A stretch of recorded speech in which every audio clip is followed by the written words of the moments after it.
Hi guys. Hi guys, got myself a coffee. It's only my second coffee today. Please don't think I'm binging on coffee. Because I'm not. I only have 2 coffees a day. That's all I ever have. Now, I've been sent by a few of you a video called Protecting Elvis. I think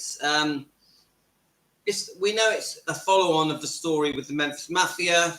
Not so much, I'm not trying to talk about the book. I think we've covered that enough. I do think we need to still keep covering things about the Memphis Mafia members. I think there's a lot more to be said. I'm just going to shut the door so that no one walks in.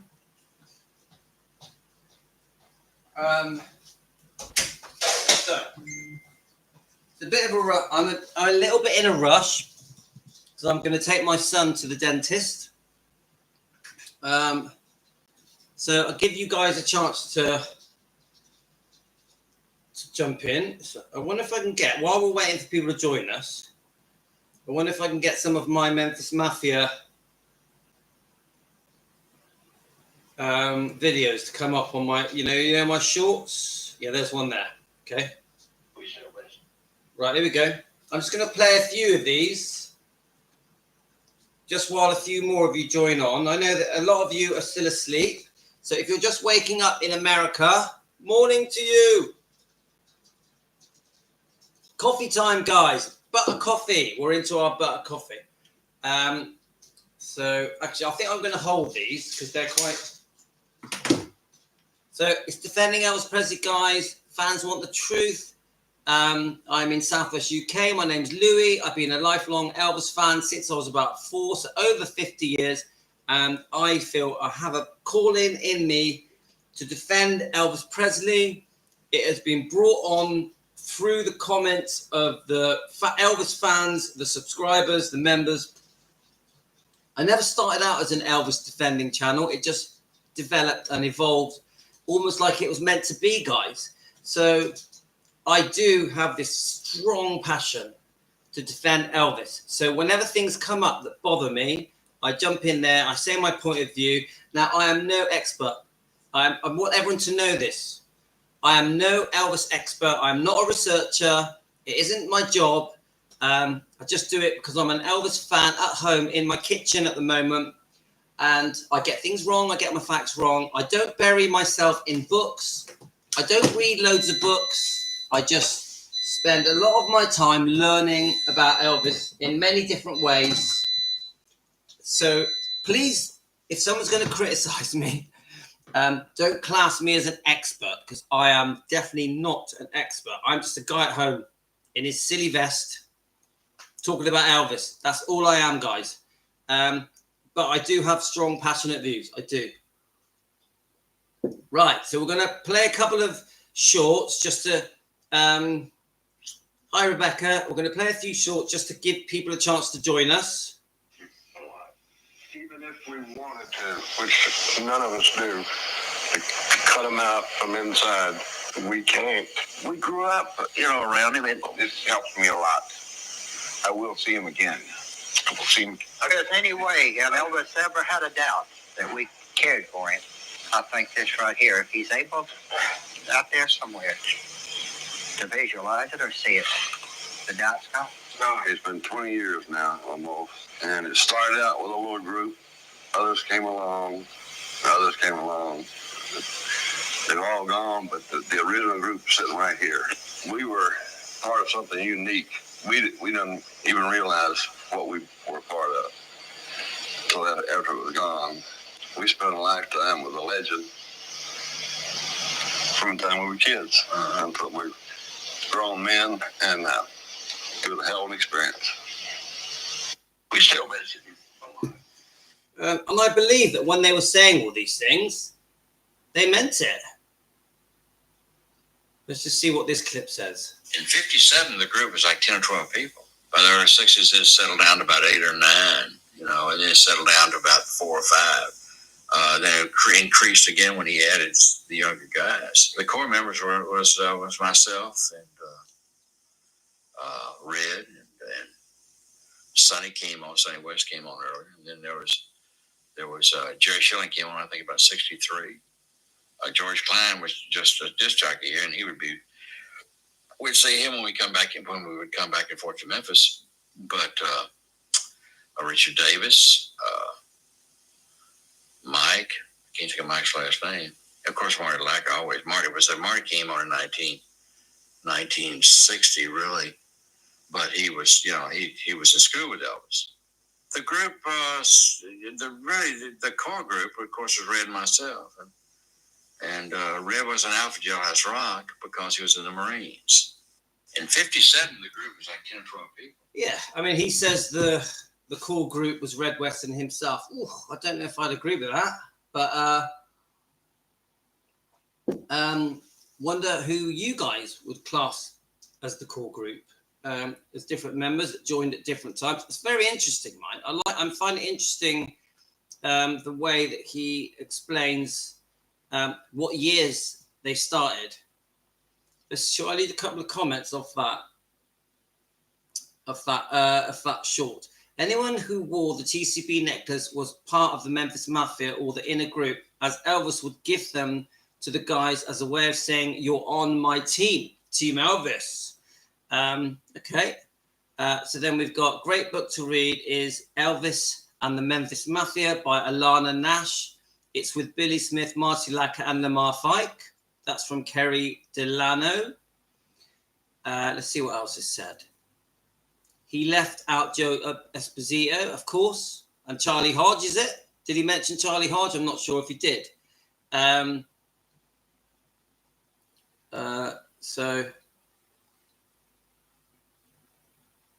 So they obviously Lamar Fike. Yeah, let's have a look. They all claim to be the best friend of Elvis over the others. Well, that's a good point, Guy. Oh, yeah, Billy Smith was not mentioned in that little shorts. Good point. Now, was Lamar Fike one of your favorite guys? Do you think he was completely loyal to Elvis? What do you think, guys? Was he one of the good guys, one of the bad guys, or a bit of both? So we have the girl who never met the king. I love all the Memphis Mafia. These guys are down to earth. They made Elvis happy. They made him laugh. I'm holding on to the good times with Elvis and have the Memphis Mafia. Not going to dwell on the betrayal. So obviously we've done enough about the book Elvis, What Happened. We know that is classed as a betrayal by many Elvis fans. But okay, she doesn't want to talk about that. That's fine. So then we've got, they encouraged the drug taking. Is that true, guys? They loved the drugs. Well, I've heard that is true by a few different people, even Lisa Marie. Also, they fleeced Elvis, whatever that means. Does that mean they took all his money? Elvis was paying them a lot of money, so they never tried to tell Elvis to stop the drugs because they were scared Elvis would sack them. I've seen this. I think I've seen Billy Smith say this as well. They pretend that they tried to get him to stop. Actually, they didn't. Then when Elvis died, it was the end of their salary. Not so straightforward because they'd lost their job quite recently. Actually, Elvis was offered drugs when he was in the army in 1957. He was given drugs to stay awake at night during patrols at night. And we've all read that. I heard that even in the mid-50s, before the army, that it wasn't uncommon for people in the rock and roll days to take uppers. Yeah, so they were classed as a party drug. Yeah, people didn't even know they were bad for you, did they? So we don't know for definite that the first time Elvis took pills, prescribed stuff, or uppers, downers, whatever you call it, was during the army. We don't know that. It could have happened before. It may not have done. Hi. Daddy. Yes, my beautiful. Yeah, go on. This is my beautiful daughter Yasmin. She's amazing. She's got school tomorrow for the first time. For the first time since they broke up from school. And she is very in charge. Let's have a look. Let's look at the comments to that. Let's have a look. And then someone disagrees and said they tried to get him to stop, and they have said you didn't tell him, Elvis, no, or you was gone. I have heard this a few times, that if you disagree with Elvis or tried to tell him how to live, they were scared they'd be sacked. I have read that. That's right. Elvis started taking speed in the army. The army supplied it for guard duty. See, so back then they didn't know there's any harm in it. Back then, speed wasn't considered a big deal. People used it to stay awake or lose weight and more energy. But basically, the army got him hooked. They said he loved the energy it gave him. Right, let me just put my arm around you. Oh, hi, this is Yasmin, 7, probably nearly 8. Yeah, I'm going to be 8 in 2 months, and I'm going to be 8 in October the 24th. Okay. So Jane can't see any comments. I mean, it's all working fine on my end. Bye, Dad. All right, love you. You're beautiful. Love you. She's so beautiful. I'm so lucky. Jane, it's all working here, so it should be okay. Right. Let's have a look. So there's people praising Sonny West here. I'm glad that most of these guys are military vets. Their training would have kicked in protecting Elvis. Lamar looks like a stand-up guy. I can see he's genuinely cared about Elvis. I'll be honest, you guys, and Elvis's health. I know they cared about him. It's obvious. It's obvious they cared about him. I mean, we're never going to get away from that. They grew up with a legend.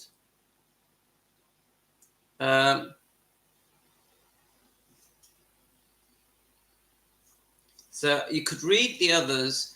Said Elvis used to tease Lamar by saying, "Lamar, what are you doing here?" Because Elvis didn't ask for him to be there. He just somebody that just made his way and didn't leave. He kept showing up at the Elvis house, and the guys let him in as sort of a joke. And that's why I don't take a lot of what he said seriously. I've never read that before. Never read that before. Let's have a look.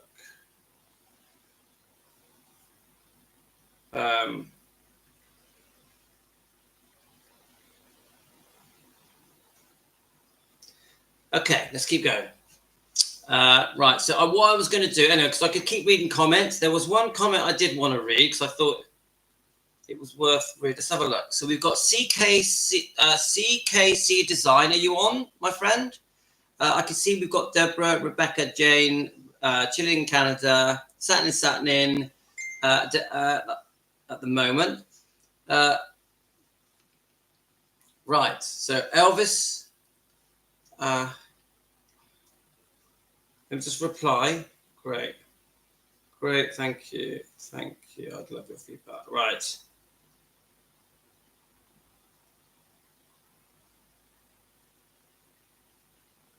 Okay. Let's carry on. Right, so what I want to do is I want to just play some clips of this video that was sent me. Try and do a review on it. I don't have that long. I only have about half an hour maximum, maybe 25 minutes. So it's going to be a quickie. Let's have a look. Let's just get it up. This one was sent to me by Lorraine. We all know Lorraine. We love Lorraine. Lorraine in Australia, you know we love you. On the road in advance. Right, let's have a look. So there is a bit of music and chatting and it jumps around. We're going to start playing it and then we'll just see where we can jump in and comment. Let's have a look. I haven't watched all of it. I've watched some of it. So I don't know exactly what it's going to say. We will find out, won't we? We're learning together. This is a bit of an as we go type video. Right, are we ready, guys? Let's make sure it's loud enough. Right. Okay. But I was on the road in advance, setting up security at the hotel and everything. So I went ahead of each show with Colonel Parker, and he told me, he said, "Sonny, he's getting worse. It seems." I said, "He is, Colonel. He's getting worse about it." So the Colonel was well aware that Elvis had a problem. I'm gonna do the first song that I ever recorded. We had a guitar, electric guitar, and a bass in the song. Terminal apathy. He became a parrot of himself. He really, it was sad because he would go on stage and go in automatic pilot.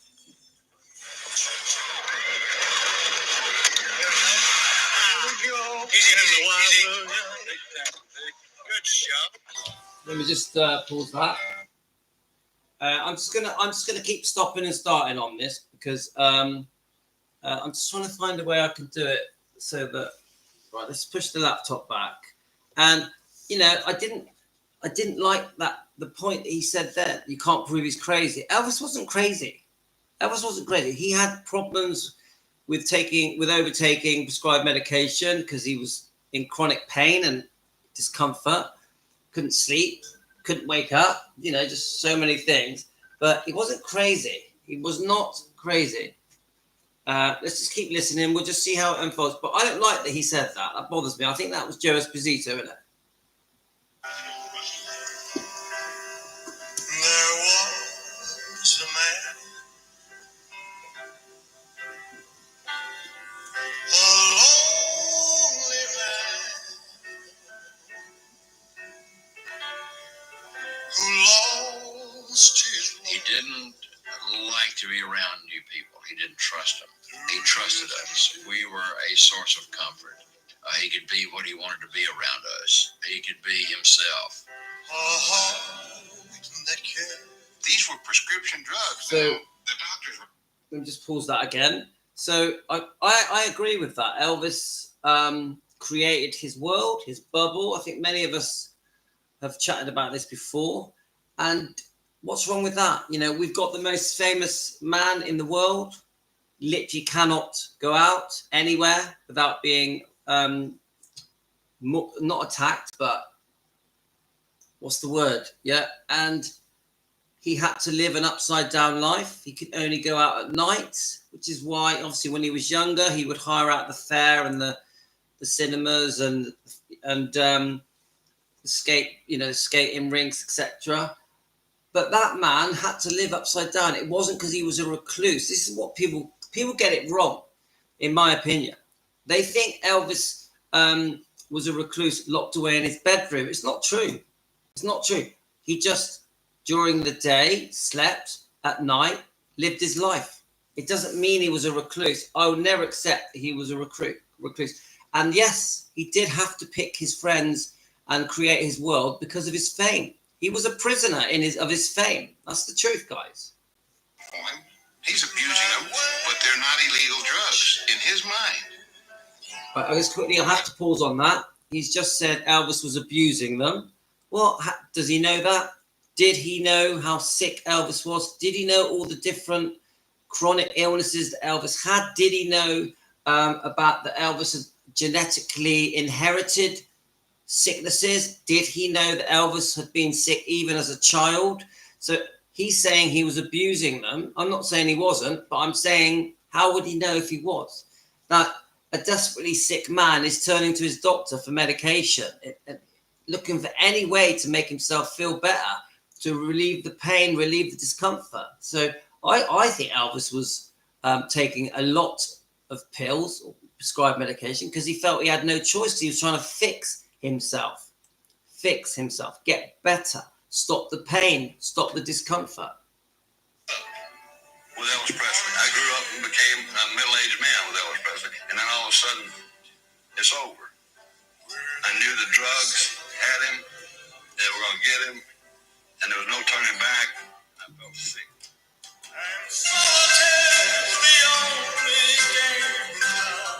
I threatened the doctor. I said, if I ever see this man in this shape again, I will go all the way. We all knew that how he was, and knew that if you pushed too much, you were simply out. If you were out, how in the hell were you going to hit? So we're in here trying. So let's comment on that comment from Billy Smith. If you push too much, you were out. But I just want to say hello to my brother, Andreas.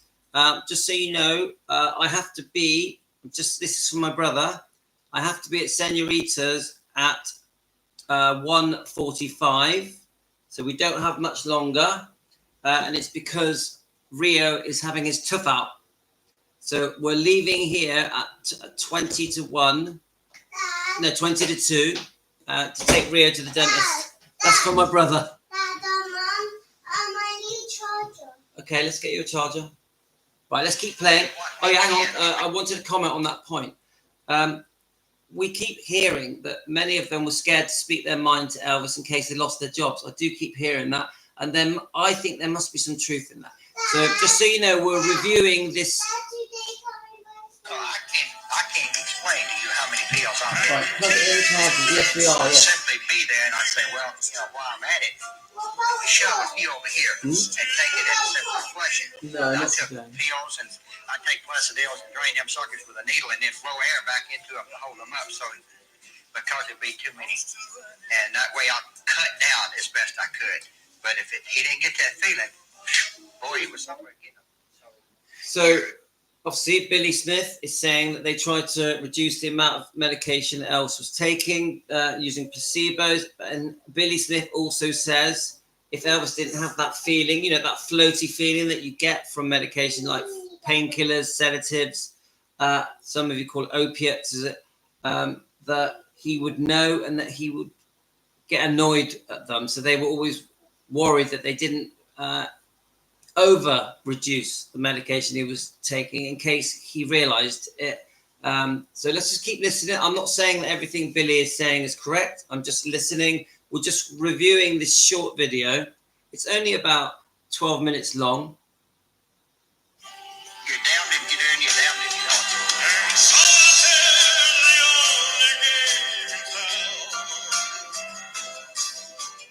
The day that I met Elvis, my life would never be the same. Well, I'd like to tell you, the end of that story is the day that he died.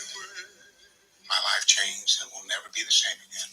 He's playing solitaire.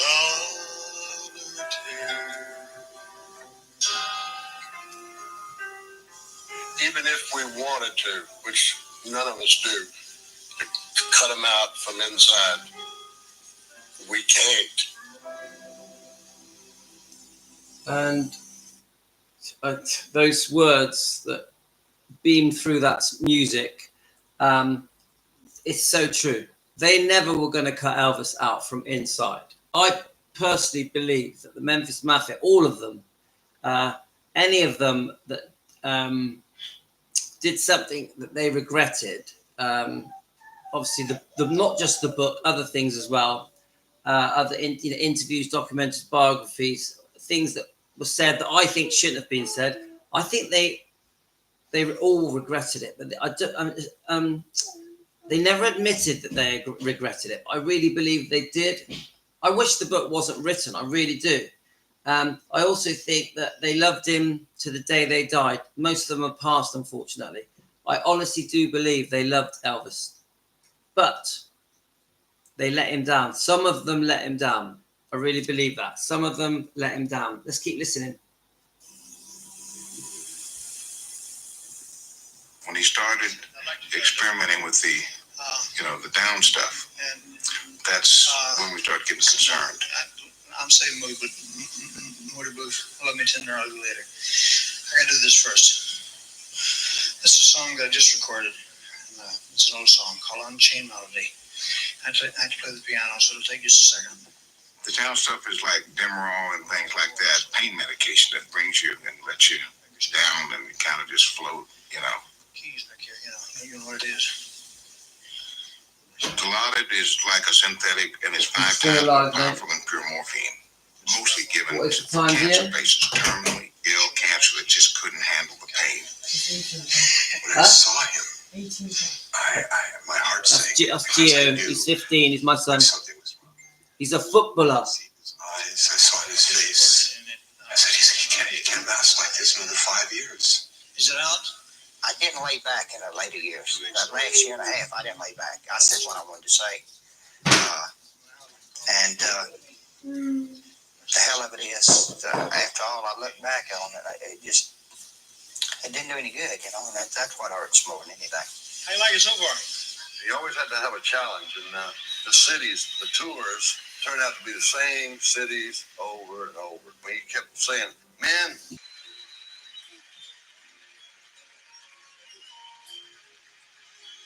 When we got off of that tour, we were home a few days, and that's when he had his dad call everybody.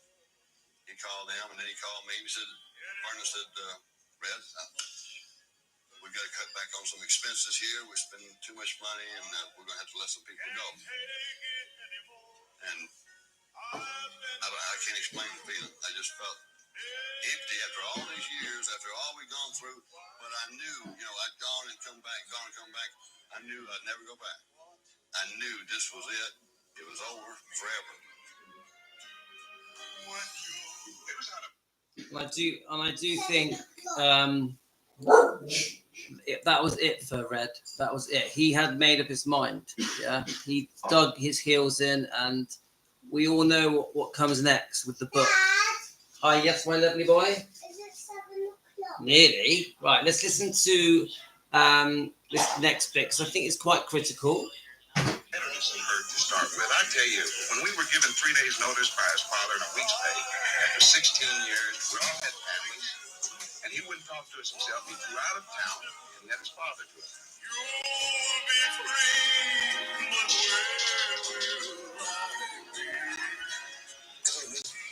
Elvis Presley died today. He was 42. Apparently, it was a heart attack. He was found at his home in Memphis, not breathing. A hospital tried to revive him. It failed. His doctor pronounced him dead at 3 o'clock this afternoon. The end. And he was saying, yes, I know, you need to do this. We all know where we were that day, guys. So, and there's a lot of footage showing that day, and we know exactly where we were that day. Every one of us. Let's keep going. It hit me like a sledgehammer, and I looked at him and I said, listen, I said, you know what? I said, your family ran into the ground. He got mad at me.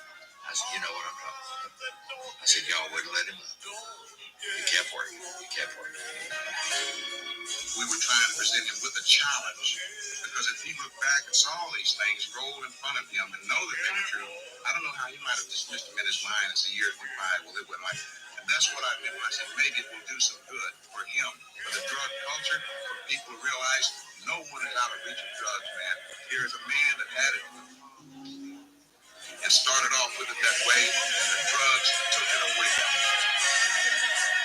If you loved him so much, why didn't you protect him? Of course, protect him. How do you protect a man from himself?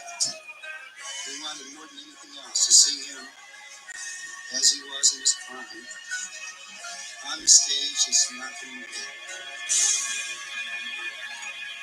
You've got critics, you know that. You have them. Even Elvis has critics. Your critics say that you held him back. He knew that he could do whatever he wanted to, and nobody told Elvis Presley what to do, because he was a very strong person, and we had a great relationship. But I took care of mine, he took care of his, and he didn't let anybody tell him what to do.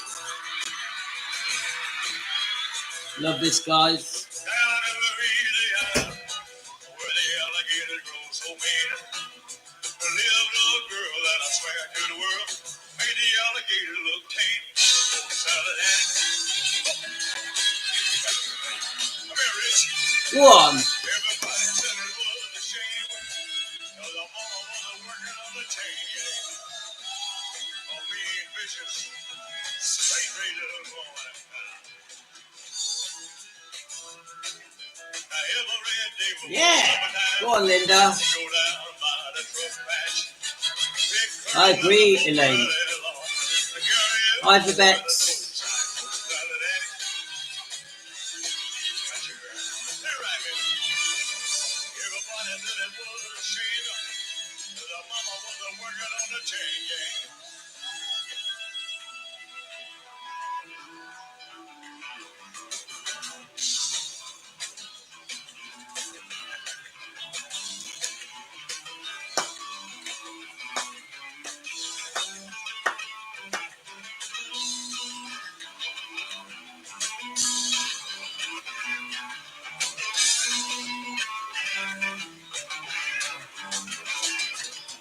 I love watching this with you guys.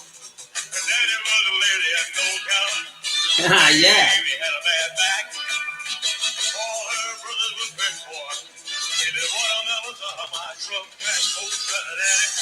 Look, we just got to be proud. Yeah, baby. Everybody said it was a shame.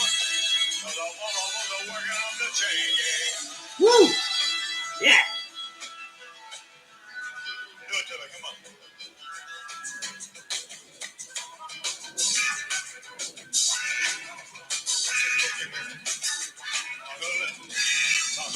Go on.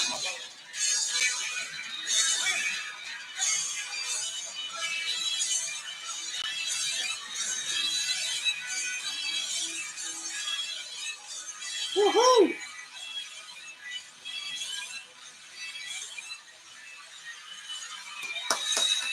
Come on. Love it. Love it.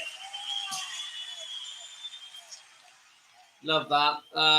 So obviously that was made by someone called Robbo, piecing lots of different bits together. Guys, I know there were some sad bits in that. It's called Protecting Elvis. Someone sent it me. A few of you sent it me. I think it's because we've been talking about the Memphis Mafia. I just wanted to watch that with you. I think sometimes let's watch something together. We could just get a feel for it, dance with it, sing with it, and there were some touching moments in that, obviously to do with Elvis's prescribed medication problems and different disagreements, arguments with the Memphis Mafia. But I just wanted to enjoy that with you. I can't stay. I'm going to go in town, take Rio to the dentist, and I'm going to take the little kids shopping, get them some sweets and something to eat. So I had 40 minutes to kill. I enjoyed it. Actually, we ended up having fun. I know that there was that very sad song that we played. Jane didn't like it because it was upsetting. I understand. Some people can't handle that. So thanks, guys. Thank you very much. Sending everyone love. I'll be back. I'll be back later. I'm going to listen to your comments, read your comments, see what things you send me, and then we'll see what we're going to talk about when I come back later. Thanks, guys. I'm going to have to go. Take care, guys. All of you. Wishing you all love. Thanks, everyone. Take care, guys. Love you.